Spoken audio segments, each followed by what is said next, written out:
How the hell are you all doing out there in YouTube land? It's me, Jeff, and it's Sunday night. And before the work week begins, we need to check in. We need to talk about all the things we watched over the last week. I watched a lot. I was quite prolific. You could chalk that up to I don't know, actually. I can't really chalk that up to any kind of slothfulness because I actually was quite busy this week. I somehow found the time to just watch stuff in between everything else that was going on. And I watched 9 movies, which is just really, and it's funny too. I meant to start midnight October 1st and I passed out and I was like, damn, I better catch up. And I sure did. And you could follow along with my journey on Letterboxd. I said that previously in the kickoff show. So if you are into Letterboxd like me, Letterboxd is a website where you can kind of log and keep track of the things that you watch, which is good and fine and dandy and whatnot. I don't know. Anyway, that's what I like to do. And this is we do things a little bit differently here. We're just going to run through everything. I'm going to run through everything that I watched. If you watch something and you want to talk about it or tell us about it in the comments in the live chat, feel free to. This thing is not where it needs to be. Whatever. I'm a little groggy too. I was like, man, I don't even know if I could do the show right now. I find myself saying that more and more these days. Real shame. Real shame. Shoom.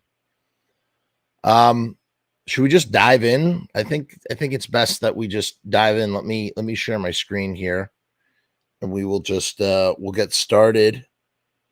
We will get this party started. I will tell you, I'm a little disappointed in myself in that I watched a lot more things that I had seen. I revisited, I should say, a lot more revisits than I ever anticipated, and a couple of which weren't really even revisits. So I definitely rewatched more things than I had recently seen than I had anticipated or planned to. Whatever.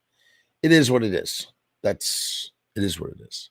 All right. So let us begin here with our first pick for the season. Movie number 1.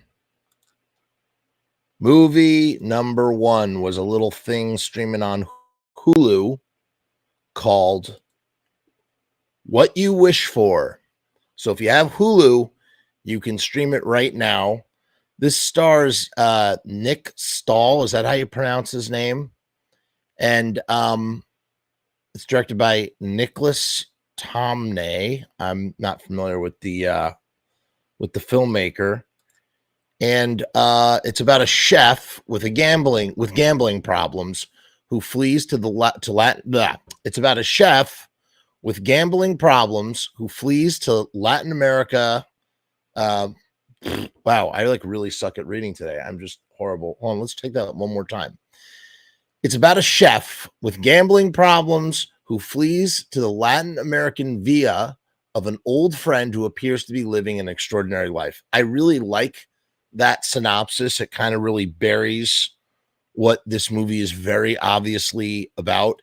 And I started doing reviews. Sometimes I write things out that I want to say on Letterboxd, which helps me to be a little bit more focused. And I kind of gave that up. I couldn't hold on to it. It was just too hard. It was too difficult to do that. So, but for this one I had. So let me go into it. So here's what I thought. Here's what I said. So I gave it 3 stars, 3 out of 5 stars. And here's what I thought about What You Wish For. I was thirsty for this when I first heard about it in August. The scraps of the synopsis give away a very predictable premise. I won't say what it is here in the slightest chance that one might be genuinely surprised. I find it very hard for anybody to be surprised. The moment you're watching this movie and you kind of get like a glimpse of what it's about, you're gonna guess pretty quickly what's going on. At least that's how I felt. Maybe I just watched too many movies like this. One thing is for certain, there are just about enough of these kind of films for them to have their own subgenre. Um, I'm just going to tell you what it is. Spoilers. It's a cannibal movie, but cannibals, what you wish for. His buddy is basically a cannibal chef. He has to source, he sources locals and he cooks. It's $1.5 million per plate, although the budget of this movie would have you thinking otherwise. You think that maybe they would have added to the production budget for that reason, or the production budget would have reflected that. In any case, it's $1.5 million a plate, and he has to source and slaughter what they refer to as the meat. Anytime you dehumanize someone referring to them as meat, it is utterly terrifying. And there's a couple movies. There's Cannibal Club. There's Fresh that came out on Hulu. That was actually Fresh was probably the best one of these in recent memory. But yeah, there's enough out there you could really devote a subgenre to it.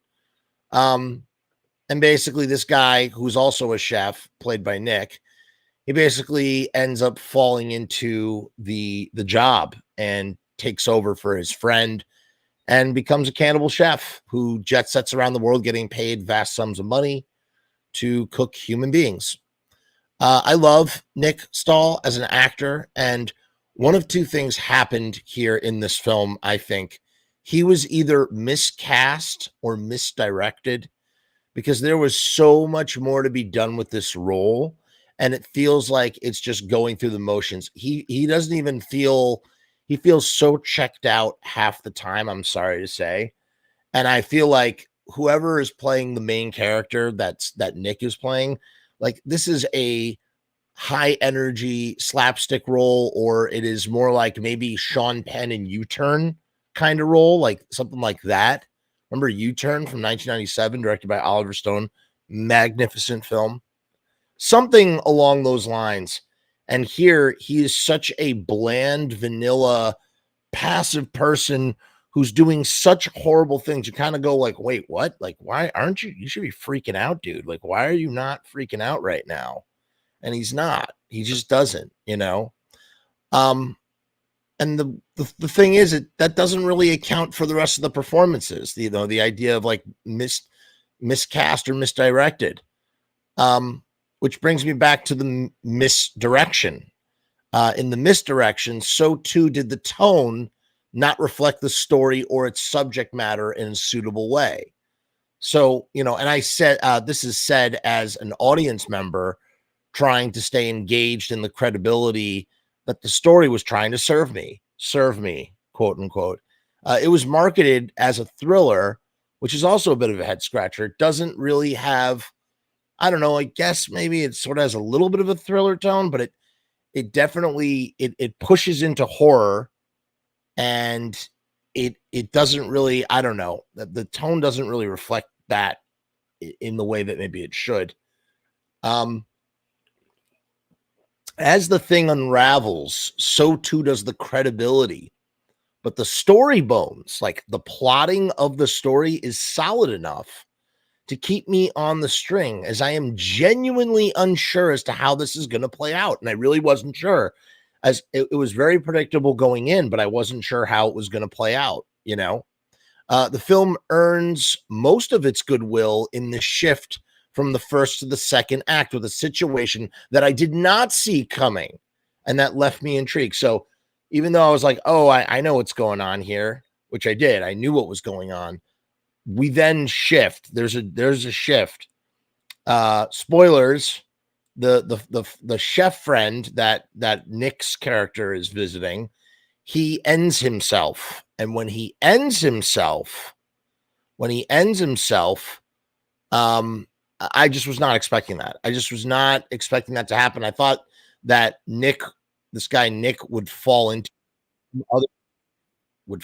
it in some other way, and he doesn't. His friend offs himself. He needs money. We find, the gambling motivation it's not a bad one, but it kind of like, I don't know, it's a little patchy in this movie. By the end, we are left with the tone shifting from thriller to missed opportunity after missed opportunity of horror, and then it dovetails into an almost bumbling situational comedy. By the end, you feel like you're watching something that would be on TGIF. And it's just like everything that the characters do is just so unbelievable, especially Nick. And it just left me, it left me shaking my head a little bit. Again, I'm glad to have seen it. I enjoyed the journey to that ending, even though I found it utterly unsatisfying. But yeah, ultimately it doesn't really add up to very much. And he finds himself now, permanently locked in his friend's job forever, getting paid vast sums of money. The gambling subplot goes away because he pays off the debt. I don't know. Just all the characters, they everything they do is just seems unbelievable in considering the situation.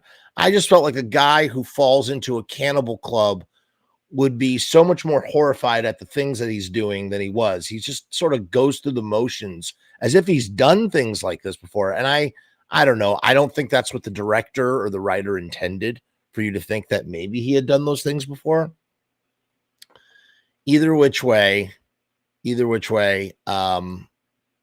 that's that right there is our first watch.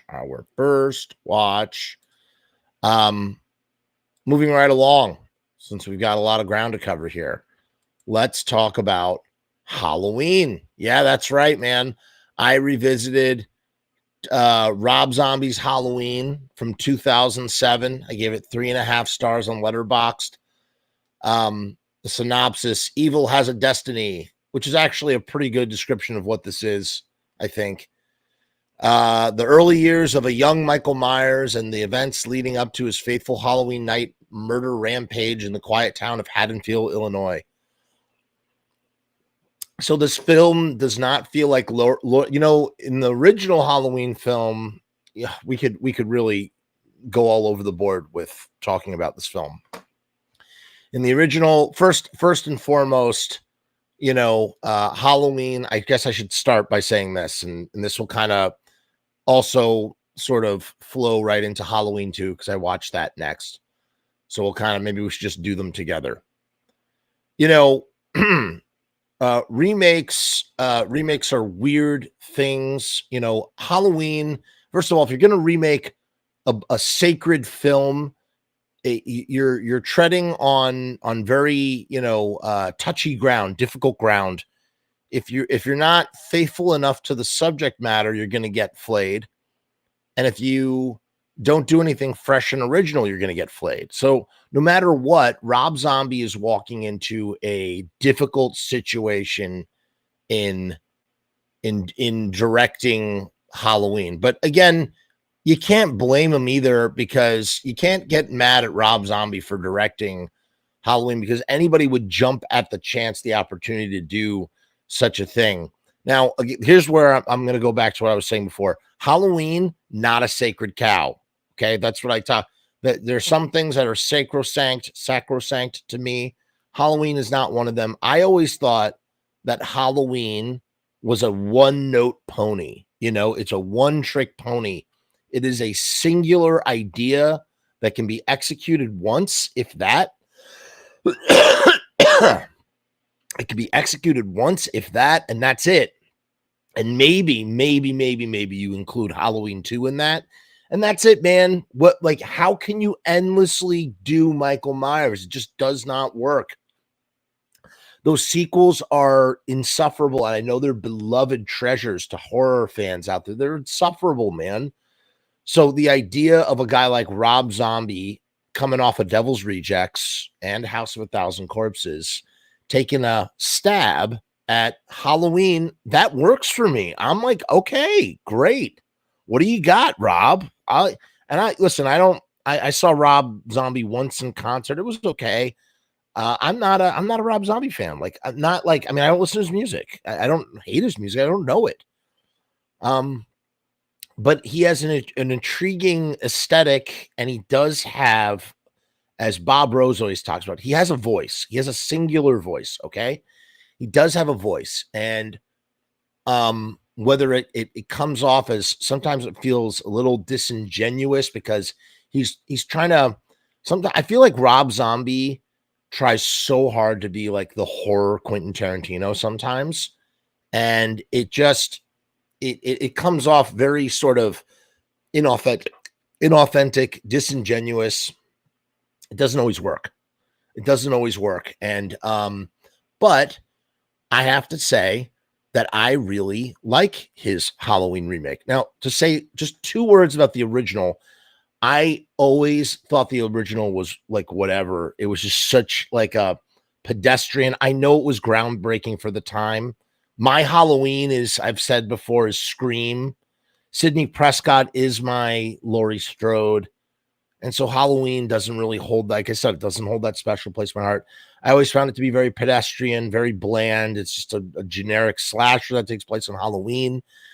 The last time I watched it, I saw it at the Alamo Draft House. I saw it they were doing a double feature with that and Halloween H2O in anticipation for the new Halloween movie that was coming out. The one directed by David Gordon Green in 2018. And when I watched it that time, I was like, okay, I think I understand this. Like the idea, the concept, the core concept of like this sort of bare bones, $250,000, low budget horror film from 1978. It's just like, what if the boogeyman was real? What if there was no, what if he was coming after you and there was no rhyme or reason to it? And he just never, unrelenting. And I guess that kind of works, but nobody really has there's no real, like, nobody's character is fleshed out in the original. Maybe you don't need to have that. It's just Laurie Strode is Laurie Strode. She's a teenager, and Michael Myers is a killer, and Donald Pleasance is on the tail as Loomis. I shot him 6 times. 6 times. And then Rob Zombie, he's like, and then, Michael Myers, like he's just, they explain it. Donald Pleasance says it. He says, there's nothing behind those eyes. He just pure evil. He's blank. He's just a blank person. There's nothing there. Rob Zombie's like, I'm going to do the opposite. I'm going to sort of, I'm going to flesh out Michael Myers. I'm going to give him more of he sort of plugs him into a more of like, he plugs him into Americana, right? Like he gives Michael Myers this sort of serial killer, like your typical kind of American serial killer backstory, torturing animals and blah, blah, blah. And like sort of, and fleshes out the family. The mom becomes really important, obviously, because Sherry Moon plays the mom. And, there's this running joke about how Rob Zombie will cast Sherry Moon in anything and like, whatever. I mean, she's fine. She's good. She's okay in it. I don't have a horse in that race. Some people are really offended, really upset that Sherry Moon is in all of Rob Zombie's films.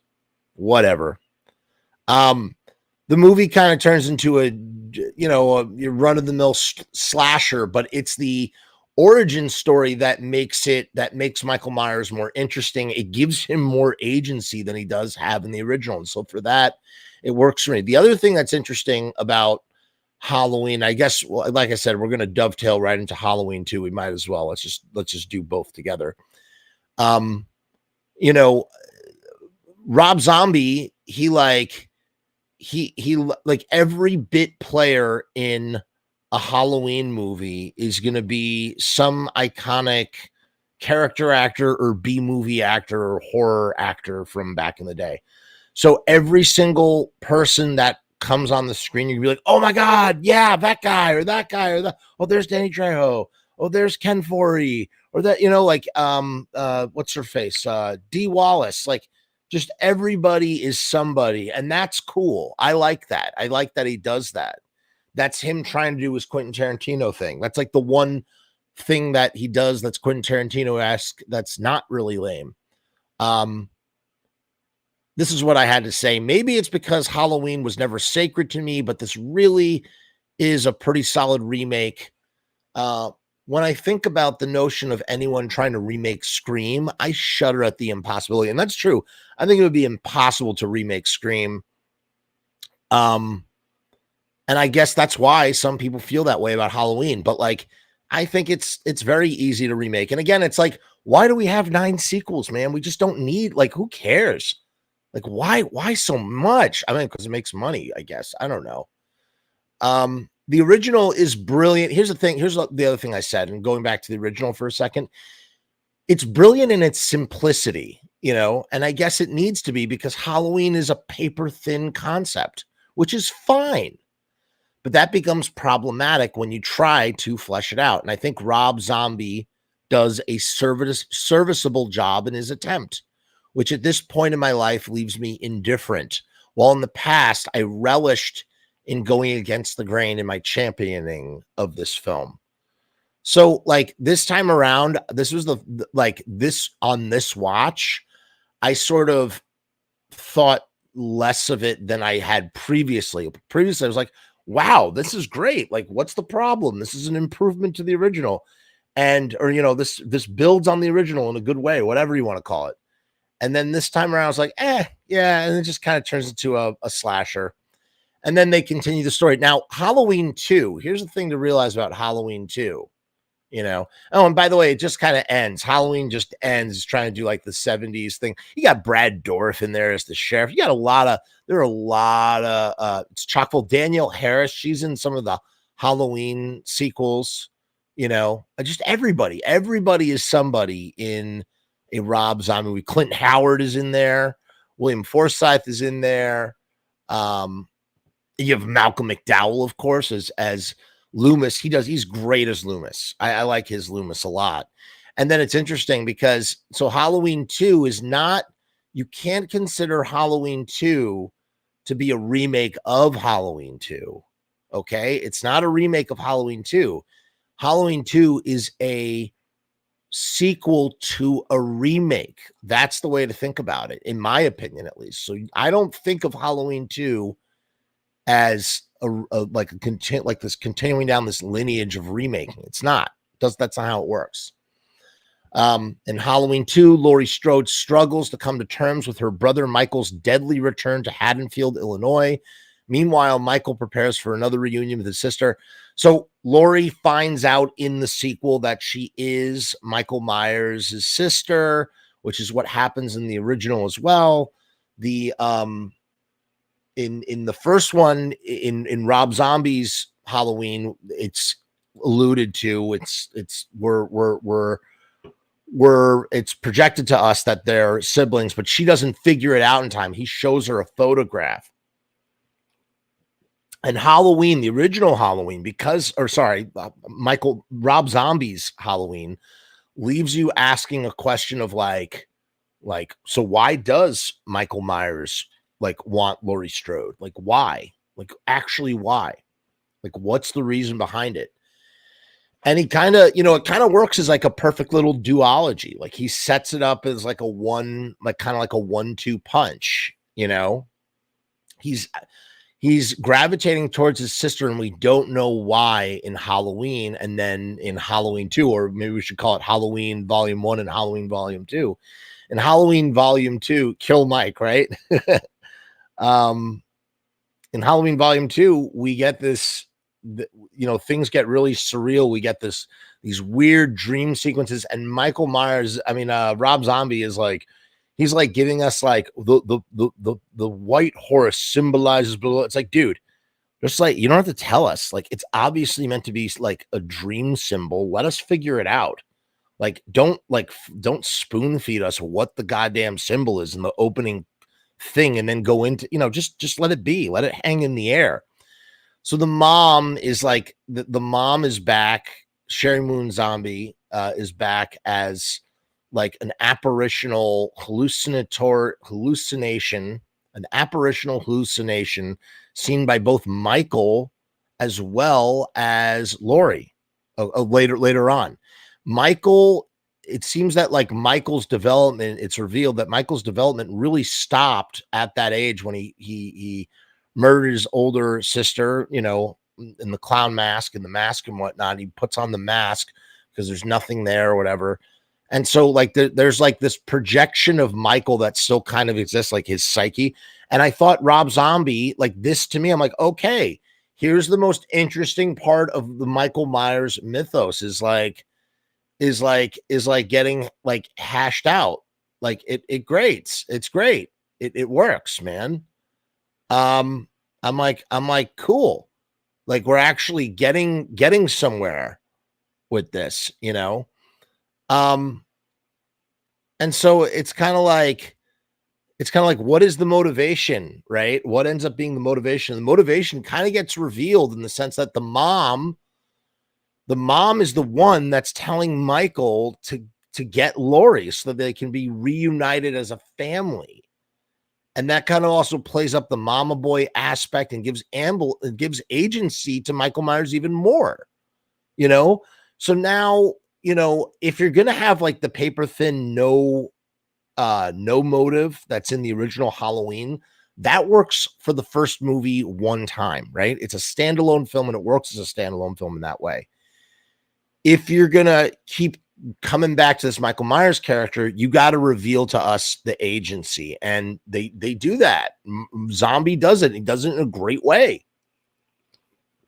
Oh, so it's the mom is driving all of this. The mom wants them to be reunited as a family, at least in the psychosis of Michael, whose whole family is kind of splintered by his actions, right? Um, they Rob Zombie pays homage to the hospital that's in the original Halloween too. So it's like not a remake, but he does pay homage to it a little bit. And I really like it's kind of a red herring. It's like so we get this whole hospital montage that turns out to just be a really bad dream that Laurie has from suffering from her PTSD. It's a year later, turns out to be a year later. She's survived. Daniel Harris's characters survived. They got scars. She lives with Brad Dourif, the sheriff. Loomis has gone Hollywood, and he's a D-bag, right? Loomis has gone Hollywood, and he's written a book. He's basically gone Gale Weathers, you know, which is kind of rich considering it's like, dude, you're making a Dimension movie, the same studio that released the Scream movies, and it's like that's Gale Weathers' bag is that she's like, you know, that she's gone Hollywood and whatnot. So I kind of thought that was a little goofy. And then Loomis does have a redemption arc at the end. He feels guilty. He needs to repent, and he does so by trying to draw Michael out. He ends up getting killed in the process, and that really worked for me. I thought that was a effective arc because Loomis kind of turns into a comedic relief in Halloween 2. I was wondering, you know, Margot Kidder, she plays the therapist. And something she says makes me wonder if this was a missed opportunity, where Margot says to Laurie Strode, she goes, "Listen, you know, Michael Myers is living in your mind. He's alive in your mind." So it kind of turns into like a hallucinatory. That could be another way to do the hallucination thing.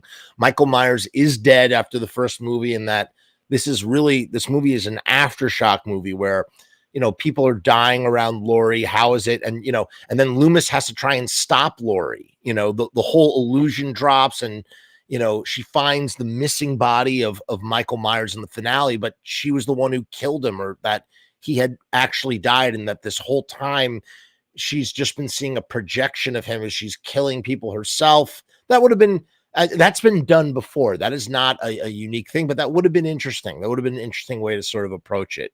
Kind of like the high tension from the new French Extremity, for those who are familiar with that.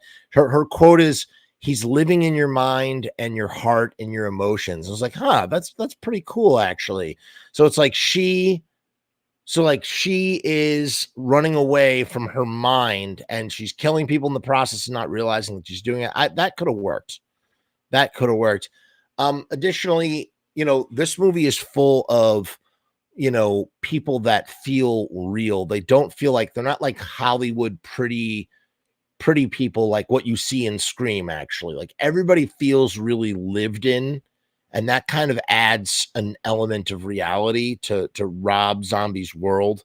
Additionally, Rob is a vegan, and so I find it interesting that it's almost like the amount of the violence against animals, the violence against people, it's all sort of, this is the thing that Rob Zombie finds most horrifying as a vegan in real life, right? And he's like he's kind of exploring those fears, maybe. So yeah, I don't know. I love the black and white dream dinner table scene. Rob Zombie, he made another movie called Lords of Salem, and he had some weird dream sequences in that, from what I remember. And I feel like he got his start kind of playing around. Was that movie which came first? Actually, maybe Halloween 2 didn't come first, but it works. It's kind of funny to me also how Michael Myers he's doing like the Bruce Banner from the Incredible Hulk TV show, walking down the side of the road is like kind of like a drifter. It's pretty funny, actually. Hollywood Loomis says you got to sell the sizzle and not the steak. So, and he also says something interesting. Bad taste is the American dream. I kind of agree with that. So yeah, I don't know. What else? I loved at the very, very end, you have the three girls after she finds out the truth because she reads Loomis's book, right? She finds out that she's actually a Myers, and they go to the barn. They go to a dance, and they're dressed in Rocky Horror, and it's great. I love the Rocky Horror costumes. Totally works, and it ends in this farmhouse, and Michael Myers, he just he gets killed by Laurie, and it just kind of ends, and it's fine. It's a serviceable ending.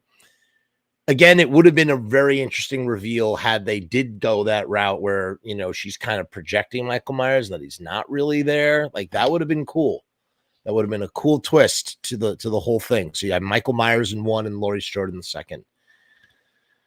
And they never made a third Halloween, and they didn't need to, man. It works as a duology. So I guess that's all I have to say about that. And just so you know, sometimes remakes can get sticky. You know what else is sticky? Riot friggin' stickers, baby. That's right, Riot stickers. We have a brand new promotion with Riot stickers. You can get 100 die cut stickers for $33. So if you want stickers of Michael Myers in the shape of Michael Myers, and you don't want to get sued by John Carpenter, of course, if you get those stickers made in the shape of Michael Myers, you can get 100 of those for $33 with shipping and handling included. You can get 200 stickers for $69. That's a great deal. You can get 99 stickers. Sorry, you can get 300 stickers for $99. That's an amazing deal. So take advantage of this deal. Link is down in the description. Go to ridestickers.com/Frumess to get your wares. I'm going to do the theme song here, and we're going to be right back with more 31 Days of Halloween.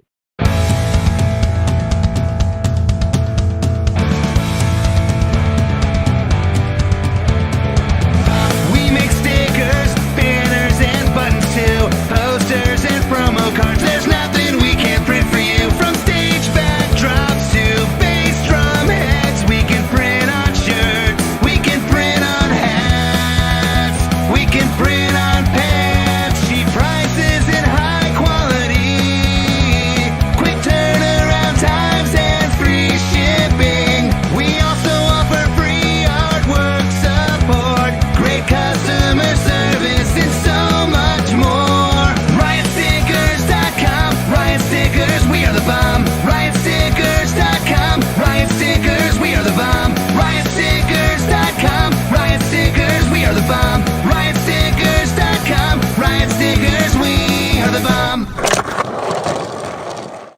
And that is a promise. Okay, we are back. We're talking horror movies, okay? I haven't seen a single friggin' comment. Last year, we had a bunch of people telling us about what they have been watching. No one's weighed in yet. I'm shocked. Up next, okay. I don't really know how to talk about this one. I mean, I do know how to talk about this one, but this is a hard movie to discuss. I'm going to do my best. The subject matter the subject matter is super duper freaking heavy. I mean, just brutal, brutal, brutal, brutal. All right, let's just do it, man. My next watch was a film called The Coffee Table. All right, now you're wondering, and I gave it 5 stars and I hearted it. I'm gonna spoil the shit out of this movie, okay? I'm going to spoil the crap out of this one. So if you have not seen it, it is imperative. It is imperative that you know nothing about The Coffee Table if you decide you're going to watch it. If you're not going to watch it, then stick around and listen to me talk about it. But if you plan to watch it, it's available right now. It's on Canopy. Canopy is a free through your library. It's a streaming service, and you're supporting your local library when you sign up, when you use your library card for Canopy. So take advantage of that. The Coffee Table is a Spanish film. I'm going to probably have the worst Spanish accent right now. I'm going to try my best. La Mesida del Comedor. So for my Spanish speaking people out there, I hope I didn't butcher it too bad. My apologies. And that translates to The Coffee Table. It's from 2022. It's directed by K. Casas. And the plot is Jesus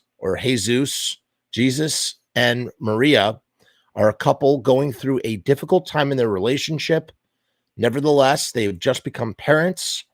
To shape their new life, they decide to buy a new coffee table, a decision that will change their existence.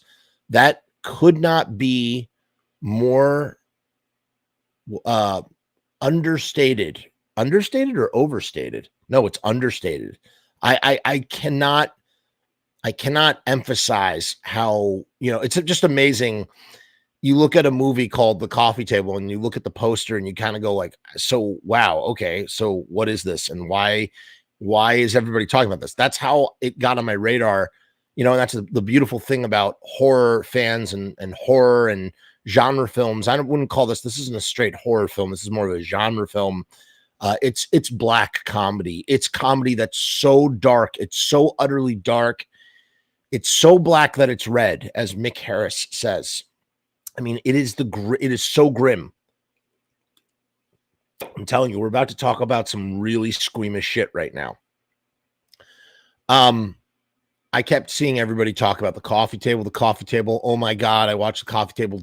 People are devastated. I'm like, okay, well, I'm going to have to see The Coffee Table. I have no idea what the hell this is about.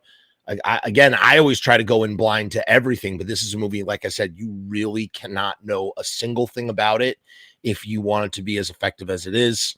And so here's what I said in my review. I don't even begin to know how to talk about this nightmare. It is a giant-sized episode of Curb Your Enthusiasm by way of Alfred Hitchcock. Comedy that is so dark and black that it is blood red. The worst thing ever has happened, and Jesus is not ready for his life to change irreversibly forever. It is already, so his life has changed irreversibly forever. But it's happened on the interior, meaning inside, and I mean to an extent. And he basically attempts to preserve his exterior, the outside world, for as long as he can. And one could argue that he's a selfish piece of shit, but one could also say, hey, like, how the fuck does anybody negotiate a situation like this? The bottom line is he begs his wife to buy this coffee table. It's like a really tacky looking coffee table. The wife has chosen everything else in their life, like picked out like the furniture and the name of the baby and all this stuff. And the table is so crappy and stupid or whatever. And the salesman is trying so hard to sell the coffee table and claims that the glass is this unbreakable glass. The glass cannot be broken. The wife, Maria, she caves, right? And he goes home and he starts assembling the coffee table. That's the first sign that clearly there's something up here, because an unbreakable coffee table is not something that should ever be assembled, right? It should just come as the unbreakable coffee table. and they have their new baby. His brother and the brother's girlfriend is coming over for lunch and to meet the new baby. So Maria goes out to shop, right? She goes out to go shopping for lunch. And while she's gone, Jesus has the baby, and the baby will not stop crying. I'm telling you, this is about to get really dark, what I'm about to say. So be careful, okay? She leaves. He's trying to comfort the baby to stop crying. They go off screen. Like, we don't see them. It's what happens off screen. We hear it. Instead, we hear it. We hear the shattering of glass, followed by silence from the baby. And then we cut to Jesus covered in blood. And we see, it's heavily implied. We don't see the true graphic detail. And I think that was for the best, man. That was good. Don't show, like, we can't see that. Like, you have to just, you have to imply it, because there's no way to do that in a way that, there's no way to do that in any kind of impactful way. If you truly want to, if you truly want it to be as effective as it is, or as it could be, you can't show it to us. And not that we would want to see it anyway. It has to be implied. And, it could, one could sort of, think that maybe this is kind of exploitation. And I got to tell you, man, there's nothing exploitative about this at all. It's done in a very artful way. The performances, the direction, the writing, everything is pinpoint perfect. It really is. I was sucked in immediately and immersed. And then it's like, that's how the movie begins. It's like, so what the fuck is going to happen in the next 70 minutes after this? Because the baby dies. And by the way, the baby gets its head decapitated. The baby gets decapitated. The head rolls underneath the friggin' chair, and he dares not pick it up. He puts the baby in its crib, wraps it in blankets, and the blood drips through the bottom of the match. I mean, it's just the grimmest. Like, his life is over. His life is effectively over. His marriage is over. His family is gone. And then we learn from Maria that that they had to do in vitro fertilization to even have this baby, that it took them forever to even get the baby. They had just moved into this new place, into his grandma's old apartment. So his life is effectively over. And the rest of the movie is basically an exercise in him trying to, he's trying to hold out. It's like he's trying to brace himself, or he's trying to rip the Band-Aid off, man, because the moment that he says what he says, it's basically, it's kind of like a virus. He has contracted a virus, and it's a virus that has ended his life. And now he has a choice. He doesn't have a choice. Eventually, she is going to find out, Maria. And it's like a virus that spreads. Like, everybody who learns this information, their life kind of ends. It's almost like, it's like maybe not a virus, it's a curse or something, So as I said, it really does. It plays out like an extended version, an extended Curb Your Enthusiasm episode. But you have the Hitchcockian element is the audience knows what most of the characters do not, in that, kind of like in Rope, there's a baby's head is under the couch. You know what I mean?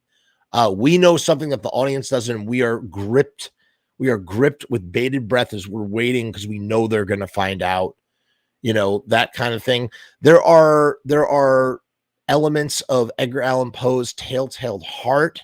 You know what I mean? The whole movie is contained and effective because it takes place in this apartment with 4 people. And it's the most gripping friggin' thing you could possibly imagine somehow.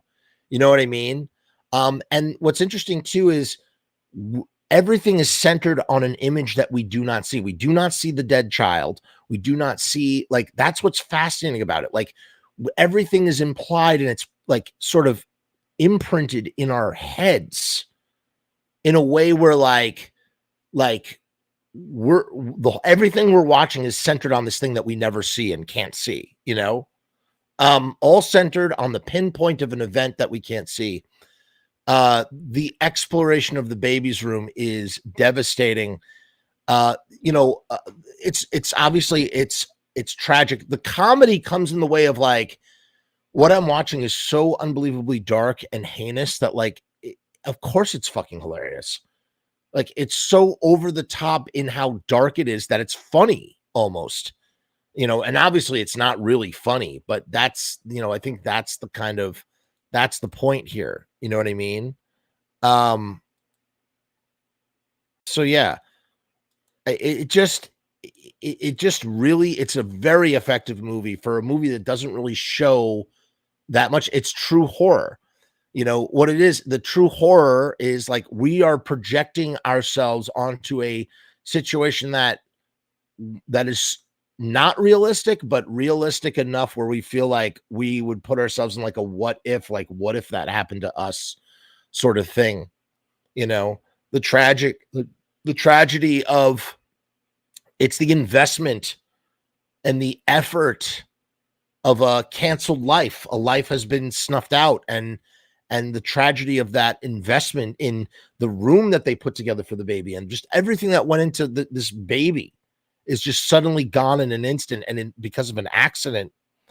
And then you have, you know, I don't know. It really, but it's really effective. And you're just like, you're sitting there and you're watching the pressure mount on this guy, Jesus, as he's trying to hold it together. You know, he's trying to entertain his brother and the girlfriend. And then we find out that they're pregnant, which amplifies everything that's just happened. Maria doesn't know that her baby is dead. Like, it's just crazy, man. And the baby head ends up kind of being a Chekhov's baby head. You know what I mean? And it ends in just the darkest, most horrible way. You know, it ends with everybody. It ends actually. They set up this sort of this other thing with this 13-year-old girl who is in love with Jesus, and she comes in with her dog, and the whole thing with the dog. That's what really makes it feel like a Curb Your Enthusiasm episode. So I hope that you've seen it already if you're watching this, and if you haven't seen it and you're watching this, like, shame on you. You should have watched this first, or you should have watched the movie first and then gone back, because you really you have to know nothing for this to really surprise you. I'm starting to feel my voice go a little bit, which is not good because we have more movies to get through. All right, up next, we got Onyx the Fortuitous and the Talisman of Souls. I don't know. You know what I mean? I don't know. So this guy, Andrew Bowser, he has this character called Onyx the Fortuitous who like went viral, you know, over the last few years because he like appears on these like news broadcasts of like real events. He somehow manages to find his way onto these events. And then what he did was he did a Kickstarter campaign. They raised $700,000, man. And he proceeded to make a film. He wrote, directed, and starred as Onyx the Fortuitous. And the plot is Onyx joins a group of fellow occultists to attend a dark ritual at the mansion of their idol, Bartok, played by the brilliant, incredible Jeffrey Combs. I love that Andrew Bowser's parents, or Onyx's parents in this film, are fucking Barbara Crampton and Jeffrey Combs from Reanimator. It's absolutely amazing. The rest of the plot: suspecting Bartok's nefarious intentions, Onyx is suddenly immersed in a world of monsters, mystery, and mayhem. And it's just, dude, it is great. This was such a fun home run. Like, really, really can't recommend it enough. I gave it 5 stars. It's streaming on Prime.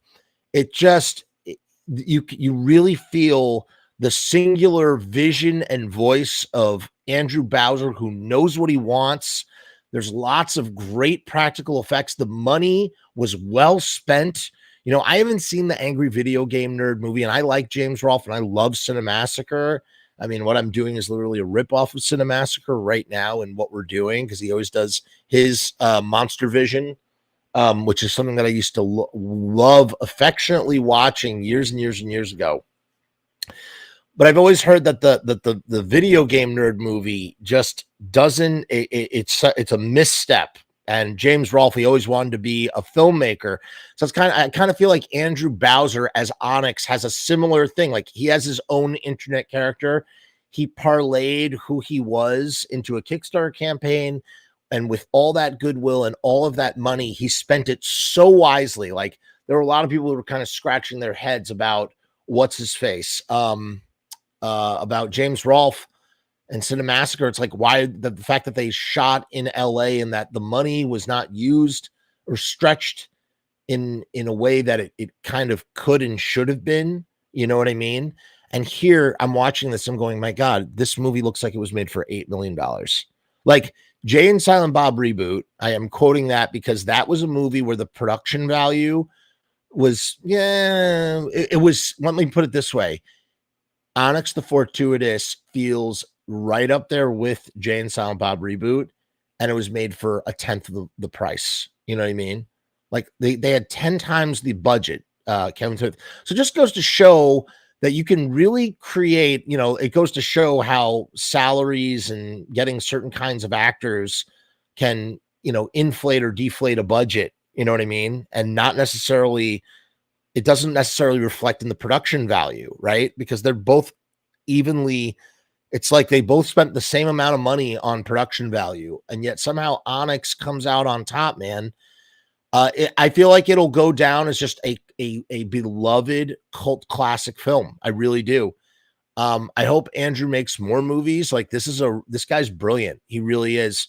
I love the practical effects. As I said, when his friends turn into like these zombie creatures, they're just rod puppets, and they're so effective.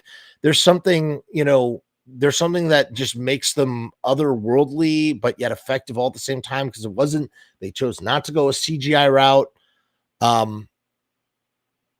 It's just a fucking fun time. The script is fun. Everything is fun. Maybe it was a tad bit too long. It's an hour and 50 minutes. I would say that maybe this thing could have been at most 90 minutes or 85 minutes long. I'm not going to hold the running time against this movie. But if I had to pick a single area where a single area of critique, that would be it. And it's really not even a critique. Highly, highly, highly, highly recommend watching this. It's just so much friggin' fun. There's so many Easter eggs. There's He-Man. There's like all these quotes. There's Klaatu Barada Necto. The Bartok says, "Give me the power, I beg of you," which is a reference to Chucky. I mean, there's so many.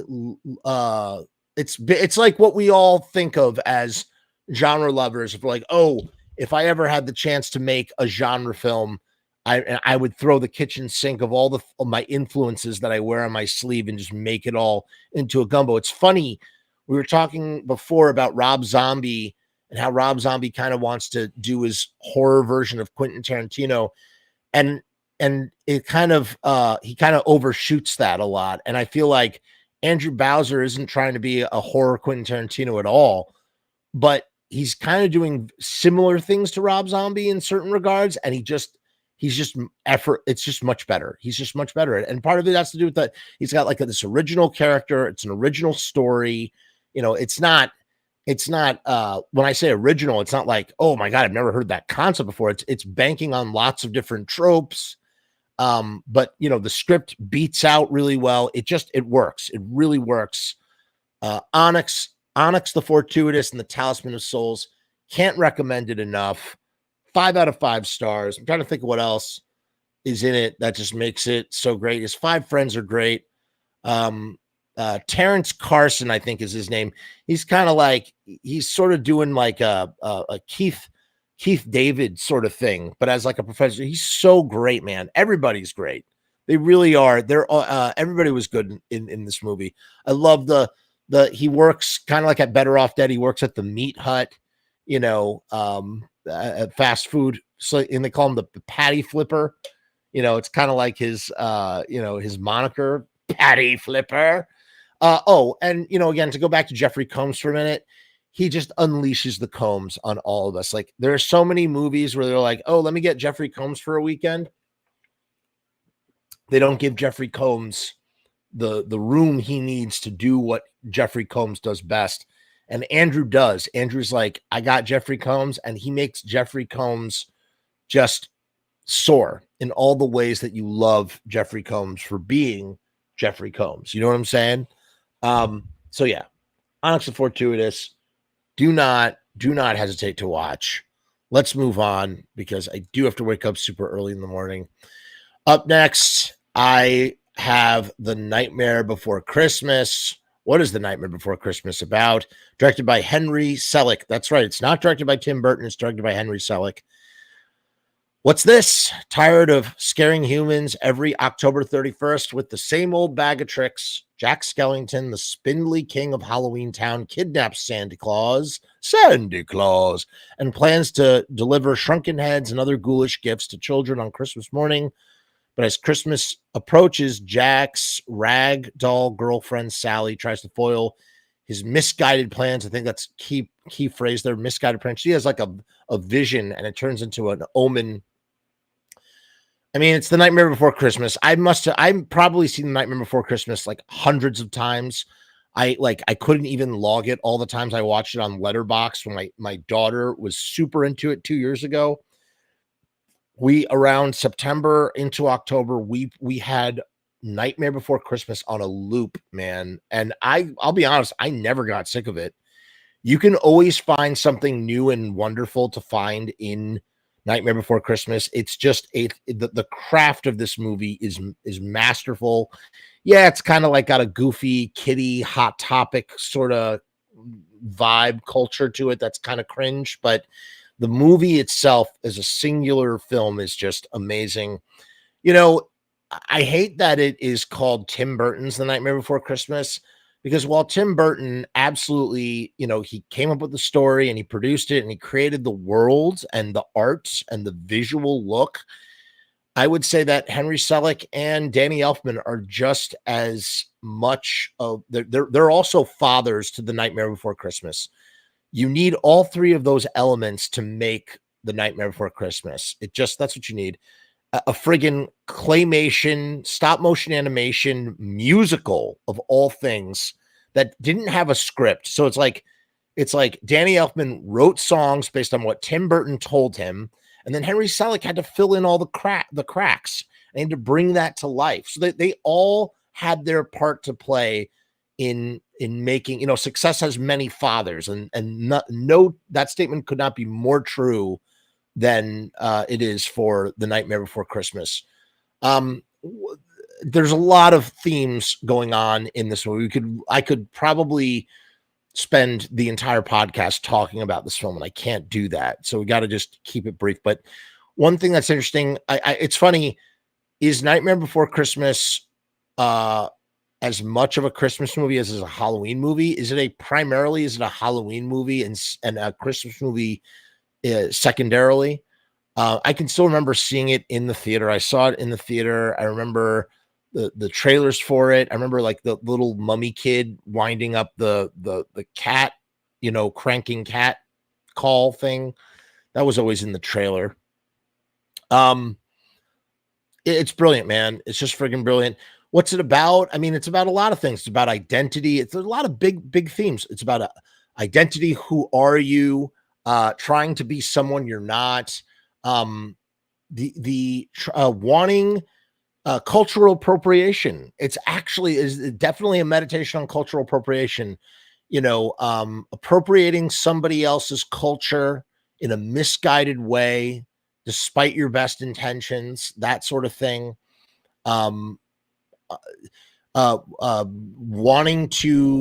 Wanting to seek what is different, in searching for answers to deeper meanings in life. I don't know. A lot of really interesting things. I know Oogie Boogie just died. R.I.P. to the guy who played Oogie Boogie. I forget his name. Another example of a missed opportunity in casting.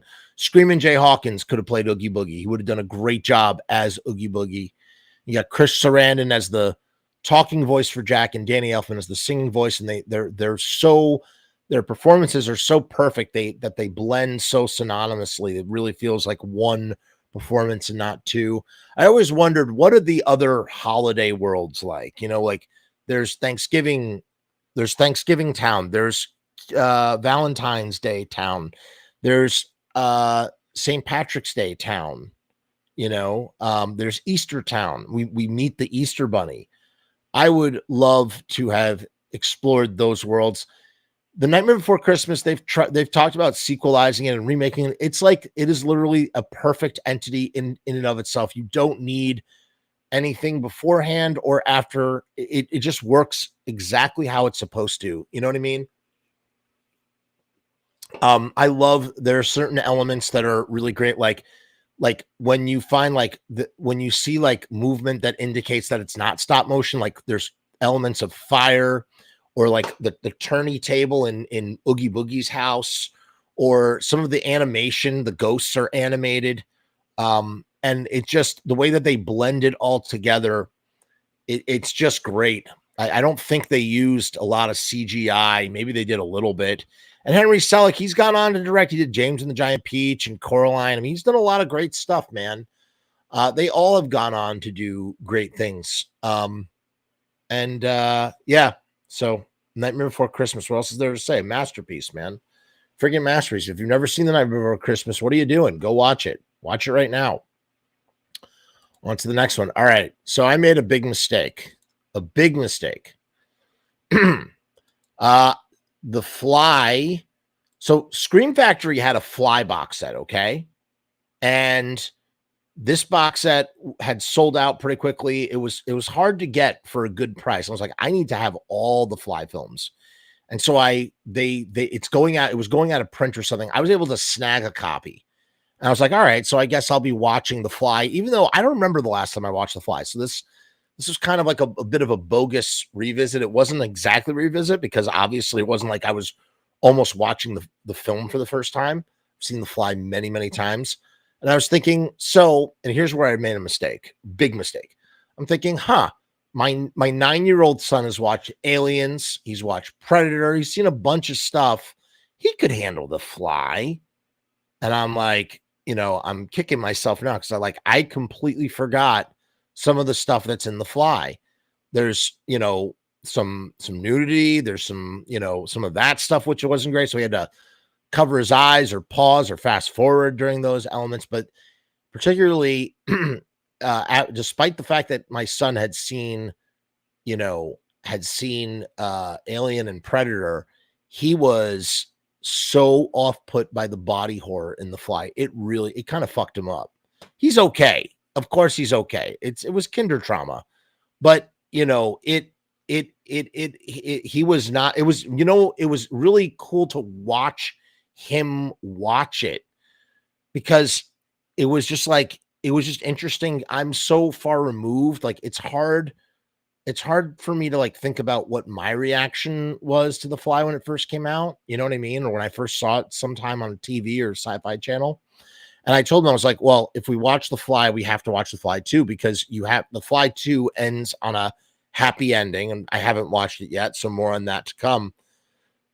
But the original idea was that we were going to watch The Fly and then The Fly 2, and that just did not happen, because my poor little son just couldn't make it to the end. He just couldn't do it. He got right up to when what's his face, John Getz's character, the Stannis, I think his name is, gets his hand dissolved. Right before that happened, I paused it and I said, look, you've had a hard time with the arm wrestling scene where Brundlefly breaks the arm. You had a hard time with the pus and the fingernails. You're not going to be able to handle this. So I sent him to bed, basically, when we got to the end, because it was too sad and dark for him, even at 9. It just not a good idea. That's where, I start to question myself, my judgment. I was like, dude, what are you doing? What are you doing? So he went to bed. He was okay, but he was a bit freaked out. So I had to sleep with him. I had to lie down with him, make sure he was okay. We paused. We talked about it. I showed him a lot of behind the scenes footage so he could see, because he was like, it's so real, Dad. It's so real. I'm like, dude, why do you think this is real? But Alien and Predator or not, they're all roughly have very effective kind of special effects. The Fly is one of those remakes from the 80s. Here's the thing. Remakes in the 80s were really fucking special. I mean, really special. There's the golden trifecta, though, that stands above all else. And we talked about this before. You have 1982's The Thing by John Carpenter. You have The Fly, made in 1986 by David Cronenberg, produced by Mel Brooks and Brooks Films as well. And then you have The Blob 88, which we talked about, I think, last year. Directed by Chuck Russell, co-written by Frank Darabont and Chuck Russell, the guy who would go on to direct The Mask. This is the golden trifecta of 80s remakes. And even though it came out in 78, you can throw Invasion of the Body Snatchers 78, which also has Jeff Goldblum in it, and Donald Sutherland, of course.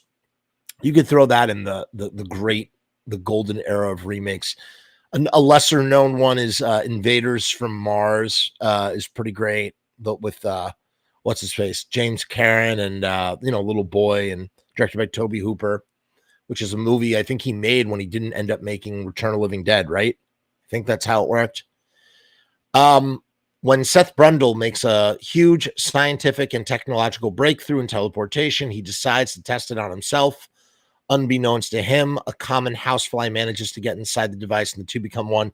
It's a brilliant premise, man. It's so brilliant. And, the original Fly is a bit different, but kind of, similar sort of idea, or at least core concept. The idea of like a teleportation device kind of turns into a gene splicer sort of situation. And Jeff Goldblum and Gina Davis, they're brilliant. And John Getz is great because he's playing like the douchey ex-boyfriend boss. But in the end, it's like he's a good guy. Like he ends up being kind of a good guy. It's a guy who saves the day. Or he does save the day because he shoots the pod and causes he causes Brundlefly to fuse the pod. I forgot that like there's a moment where he realizes that he is not Seth Brundle anymore. Seth Brundle ceased to exist the moment that he came through the other side of the teleportation chamber, because he literally is the offspring. He is the fusion of Seth Brundle and a fly. And now the fly's DNA is starting to slowly express itself, causing him to undergo a tragic, horrifying transformation. And that's the other thing too, is it follows in the same tradition as like all the monster movies of the universe. It really is. It's almost like it's a modern Universal horror movie, just in the same way that Pumpkinhead is, and in the same way that Castle Freak is. Yeah, that's right. Full Moon's Castle Freak. I call these films, these are neo-Universal films, right? So The Fly fits in that mold, the idea of like all these neo-Universal monsters, they all follow the core concept that was first sort of synthesized in Beauty and the Beast.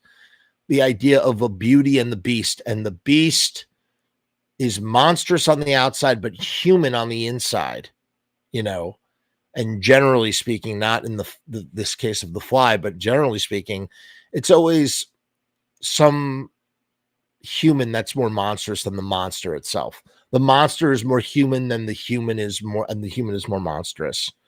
That's the sort of exchange. And then there's the beauty that goes with it. And the beauty is the love interest, the unrequited love that can never be because I'm a monster and you're not, that sort of thing too.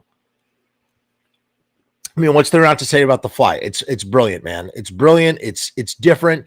I think, you really, this Fly is supplemental to the original Fly, and the original Fly is supplemental to this. This is a great example of a remake coexisting with the original in a way where, of course, people are always going to make comparisons, but by and large, like, it's just sort of, they go hand in hand with each other in great ways, in great kind of ways. So, The Fly, saw The Fly. We'll watch The Fly too at some point. And then there's also The Fly, the original, Return of the Fly with Vincent Price. Yeah, Return of the Fly. And then there's also Curse of the Fly which I haven't seen Curse of the Fly. So I'm excited for those. We'll get to some. I want to get to some black and white movies this year. Haven't yet. I think I'm gonna watch The Black Cat soon from 1934. Val Lewton. All right, on to the next one. This is a classic. This is from my this is from my formative years. Okay, my teenage years. We all go through the rite of passage. That is Trauma, right? Directed by Richard W. Haynes and Lloyd Kaufman. This is when Trauma was really swinging for the fences. Like, I feel like Trauma eventually fell into this rut of, like, obviously not that they don't put 150% into everything that they do, but they just sort of, like, I feel like it's really Sergeant Kabuki Man was the last time that they tried to really make a motion picture that was supposed to be like commercially viable in a way that was going to compete in some kind of mainstream market, even if it was a mainstream horror market. I feel like Class of Nukem High is one of their biggest attempts. The pupils at high school next door to a nuclear power plant start acting and looking strange after buying contaminated drugs from a plant worker. I mean, that is the loosest of plots. This movie really does not have a plot at all. You have the bad guys from the Toxic Avenger return. This time they play someone, Spike, and I forget the name of the other guy. You also have the mayor of Tromaville comes back as I guess he's like the head of the power plant. And it's just sort of a slice of life. You know what I mean? It's just a slice of life in Tromaville. Jody is here. Hi, Jody. How are you? Jody Ramone. Amy says, Class of Nukem High. Oh my God. My dad and I watched this when I was little. It was weird, eerie, and zany.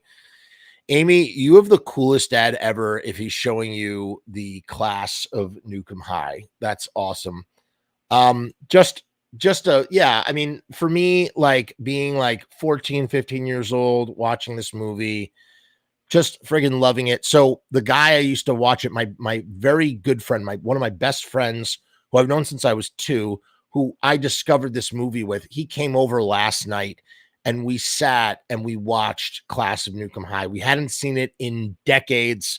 The last time that we both had seen it, we probably watched it together. And it was just always, I just really want to know what's going on. Do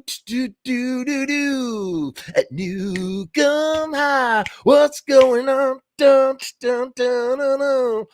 And you know what I love? I love that other song. The and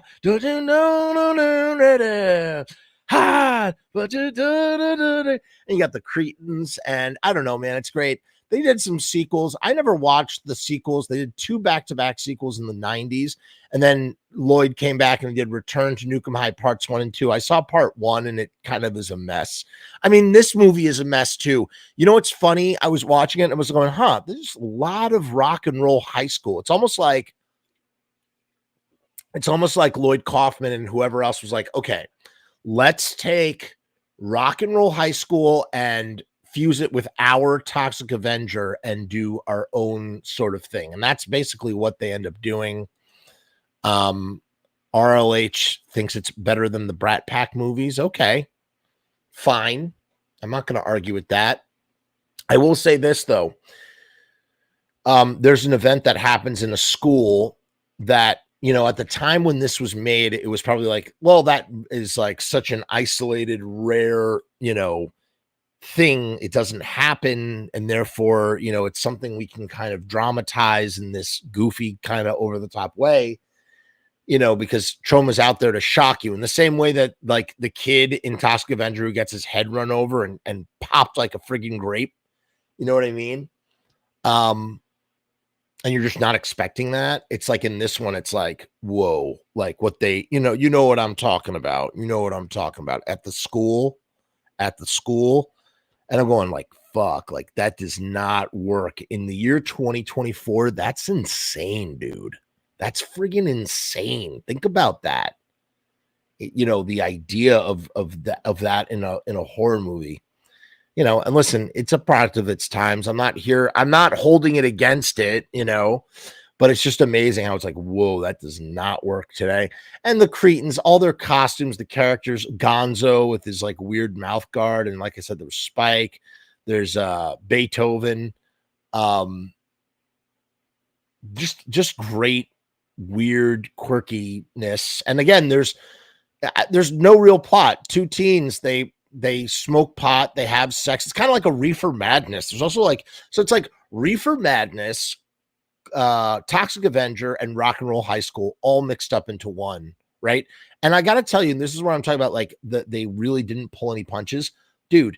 The friggin' monster at the end is really good. I mean, it's really, the effects are good, man. Like it is a good, that is a good looking friggin' monster. You know, you could tell they were trying their best. And yeah, man, it'll always have a special place in my heart. A movie I will watch forever in tandem when, you know, whenever enough years have passed and it's time to throw it on again. Go back to Newcomb High. What's going on? Do. That is a great theme. Newcomb High. Newcomb High. I just really want to know what's going on. Sorry. All right. Enough. All right. Moving on. We're almost through. Two more movies, guys. Two more movies. All right. This was on Netflix. It's called It's What's Inside. This is what I watched. I watched two movies today. It's What's Inside. Directed by Greg Jardin. I gave it 3.5 stars with a heart on Letterboxd. And it's about a pre-wedding party that descends into an existential nightmare when an estranged friend shows up with a mysterious suitcase. Great synopsis. And basically, it's a body switching movie. And, you know, there are not too many body switching movies out there outside of, like, you know, Freaky Friday and stuff. Remember Switching Place? There's a couple of them. There's one with Fred Savage. I think he switches places, you know. This is an interesting, this guy, these guys, all the pre-wedding party, they all know each other from college, all sorts of interconnected relationships. People used to date, this, that, and the other. I can't get into all the particulars. And there's a reason why I can't get into all the particulars, and I'll get into it in a moment as to why I can't get into all the particulars. The reason why I can't get into all the particulars is because, well, hold on, before I get there. So basically, one of their friends shows up with a suitcase, and it contains a device that, from his work, he's like, you know, he builds this technology. It contains a device that allows people to swap bodies, and you just put these electrodes on your temples, and you can swap bodies. And that leads to a sort of interesting kind of party game. You know, I would pair this movie actually with Bodies, which came out last year or the year before that. That was an interesting sort of, you know, house thriller. And that's kind of like what this is. All the action takes place in the house. There's 8 people. It's really engaging. You're moving towards a conclusion. You're trying to figure out what's going to happen. And ultimately, like, I felt left down. Ultimately, I felt let down a bit. I respect the places that it went, but it wasn't what I was hoping for. I felt like there was missed opportunity. Here's the thing, to get back to what I was saying, the plot is so confusing. It's so hard to keep track of who's in whose body and what this person wants versus what this one person wants. The filmmaker, Greg, does a great job of sort of showing us the interior consciousness by, like, you know, having the characters with, like, it's kind of very similar to this movie called Patch, where they showed the 3 people who had been Frankenstein together in a kitchen inside of, like, their psychic consciousness. And that's kind of like what they do here. You know, they show us the real who's in, and that's the thing. You don't know who's in whose body. So it kind of turns into this game of like, who is who and are they really them? And initially I was a little sort of let down by the fact I was like, oh my God, when they switch bodies, they're also going to have access to each other's memories. And that's going to lead to, a lot of beef. And here's the thing that I love about these self-contained movies. Self-contained movies where you have like 8 characters all pitted against each other. When that's done right, it is the best. It really, really, really is the best. And you can just go all over the map. You know what I mean? While keeping everything contained. And this movie doesn't do that. I mean, it does do that, but it doesn't do that in that way. They sort of information gets revealed accidentally, but what kind of is a letdown is that information could have gotten revealed whether they had switched bodies or not. I guess maybe by switching bodies, it sort of opens them up to temptation that they never would have acted on had they been in their own body. And that's due because there's like this level of anonymity that comes with the switching of the bodies. You don't really know who exactly you're talking to, that sort of thing. And that leads to spoilers. 2 of them die. They're having sex and they fall out of the sky. They fall over a balcony. And it's great because it kind of leads you to like, oh my God, like these 2 people are stuck in somebody else's body forever because they can't, and then it turns into this whole thing of like, but then, there are choices that are made, and it kind of reflects the first movie we discussed, what we wish for, where people just the choices that are made and like the motivations for some of them, it doesn't really work. I kind of wish that they had focused more on the chaos of not knowing who is who and, the agenda of this person versus the agenda of that person. That would have been, that would have made for a better movie. However, like I said, I didn't know where this thing was going. I was heavily invested because, again, the setup is great. It's a great setup. I just didn't like where they ended up at the end, like the coda of it all. Like the coda was okay. Like it was kind of interesting that the guy with the suitcase turned out to actually be his own sister, and that was a whole thing. But the movie kind of falls apart for me towards the end. But the first 2 acts are really great, set up some really interesting premises, and then ultimately it just doesn't really go the way that I would want it to go.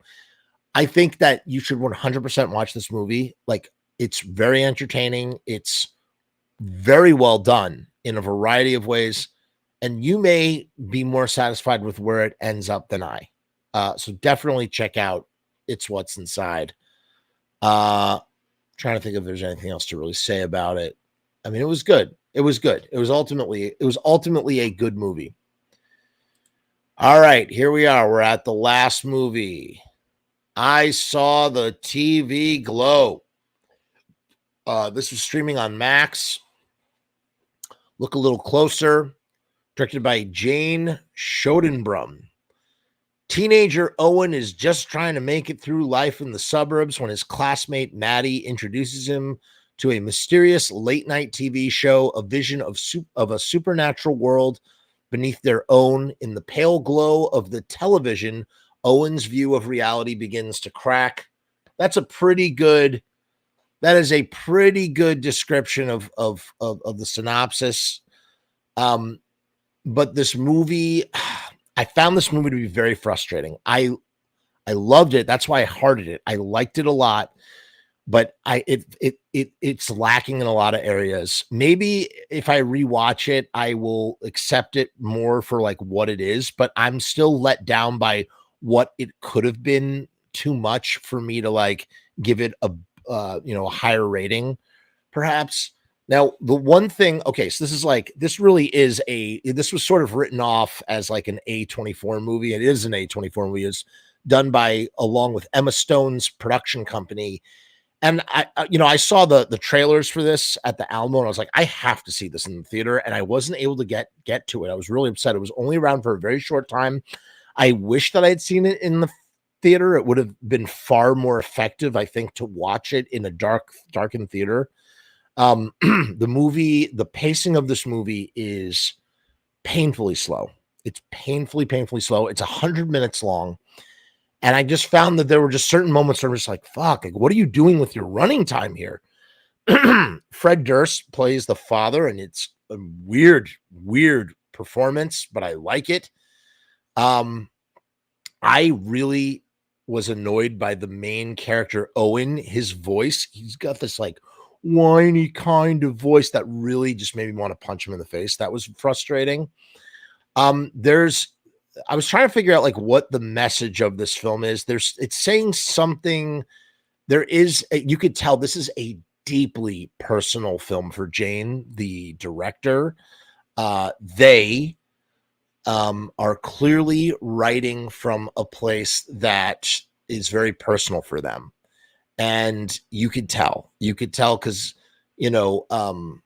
Jane is, I don't know where Jane falls on the sort of LGBTQ spectrum. And I don't want to mislabel because I don't know. But what's interesting is this movie feels very like it's them writing about their experience in sort of exploring whatever their gender happens to be. You know what I mean? So this movie is definitely about gender, down to like there's like a parachute at the beginning that has the trans colors or something. It's either trans or it's one of the flags, one of the pride flag colors, because usually those parachutes have different colors. There is, the movie starts in the 90s and 96 and goes all the way to present day. And you can tell there's like this Jane is someone who grew up on Nickelodeon and Are You Afraid of the Dark and The Adventures of Pete and Pete, because like there's like a lot of like older Pete like monologue stuff, which is interesting, but it's like it's ultimately a lot of the runtime is just like the sort of like this filmed voiceover framing device. And they don't really, the more fantastical elements, I feel like we just don't get enough of them. There's just not enough of it. What's there is very interesting. And ultimately, what is Jane trying to say as well, in addition to that stuff about, gender and whatever, I think, is the idea that we can live forever in the shows that we watched as children. They are these worlds that do exist and that they never go away. And that even though time changes us, we experience time differently. We grow up. Life can be hard or miserable or confusing or lonely. That ultimately we can find an anchor in this thing that we live for, that we have this passion for or whatever. So when they're talking about like a show that happens comes on at 10:30 at night on the young adult network or whatever it's called, I'm like, oh my God, this is like supposed to be Snick and that's supposed to be Are You Afraid of the Dark? And it's amazing. Like, I love that. And Jane doesn't try to lean too heavily on the Nickelodeon vibe. Like, it's definitely there, but like Jane isn't trying to mimic the exact aesthetic. They're trying to keep it sort of similar to, they're trying to do their own thing with it. And I respect that. What I don't respect, or what I found just infuriating, was just like I need to see some more, like, stuff needs to happen, the relationship between the characters was frustrating. Him being resistant to following her into the unknown frustrated me. I definitely need to rewatch it though, now that I've seen it all the way through. And sort of, I think it'll allow me, like, now that my expectations are sort of, I don't know, By the way, Pete is in it. Older Pete is in this movie, man. And it's the first time that he's acted. And Danny, both Danny Tamborelli and Michael C. Marone, who have a podcast, a Pete and Pete podcast, are in this film, which was so cool. So you know that Jane was all about the Adventures of Pete and Pete, which is one of my favorite TV shows growing up. So again, so like I said though, what did not work, one thing that did not work at all was the the Pete voiceover thing. There was just too much of it, man.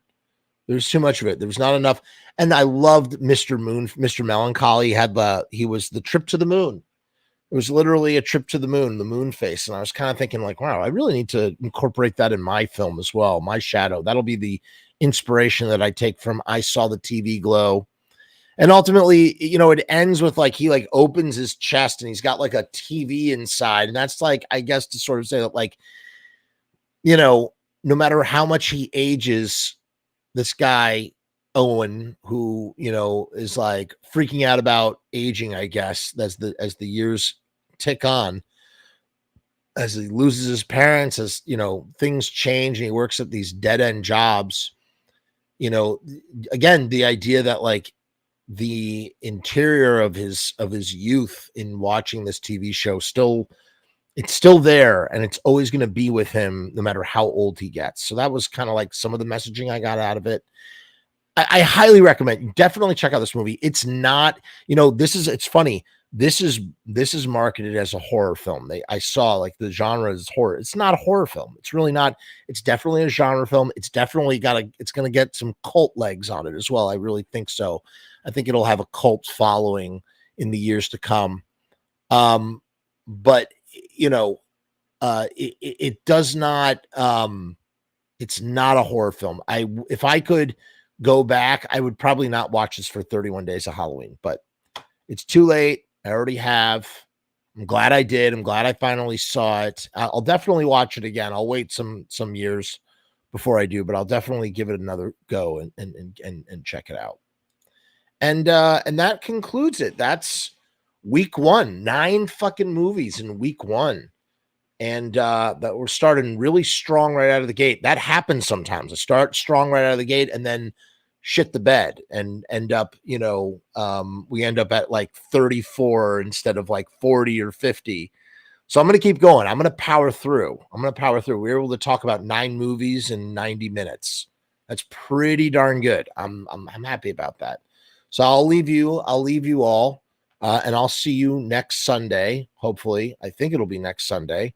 We will return for week 2 of 31 Days of Halloween. You will see these reviews will be clipped up and I'll put them out individually because some people don't want to watch the whole show. I get that. So I do that for 31 Days of Halloween. So that's it. Peace, hair grease. We'll see you next week.